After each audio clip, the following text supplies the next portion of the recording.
Well, also happening now, volunteers are out on this brutally cold night doing a task required by the federal government. The annual homeless census takes place across the country. Mackenzie Gerald was out with volunteers tonight. Alicia Valerie, we spent the evening in Cumberland County where volunteers had quite the search ahead of them in these freezing temperatures. We have done this through all sorts of weather. We have done it in blizzards. We have done it in rain. Last year it poured rain the entire night. This year it is brutally cold. Nonetheless, point-in-time volunteers gathered in Carlisle Wednesday evening. It is 7:15 and we are ready to go. For the homeless census. I'm sending you to Newville, Boiling Springs, and Mount Holly.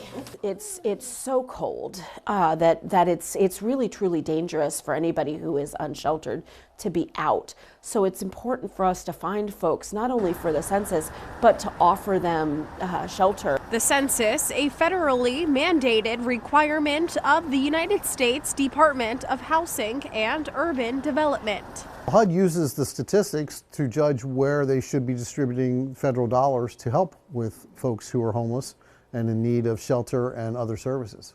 Scott Schewel, the president and CEO of Safe Harbor.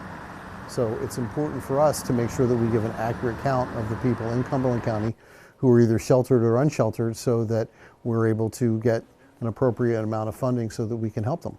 These volunteers hitting the road with an extensive search ahead of them in rural Cumberland County. In the cities, homelessness is more visible, right? You think of the Front Street, the South Front Street encampment, or the situation under the Mulberry Street Bridge. We don't necessarily have that here. When volunteers make contact with a homeless individual, the least we can do is find them, attempt to give them shelter, or at least give them supplies, and honor their experience of being outside.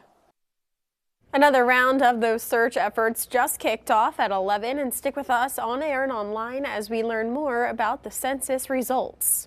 Back to you guys in the studio. Thank you, Mackenzie.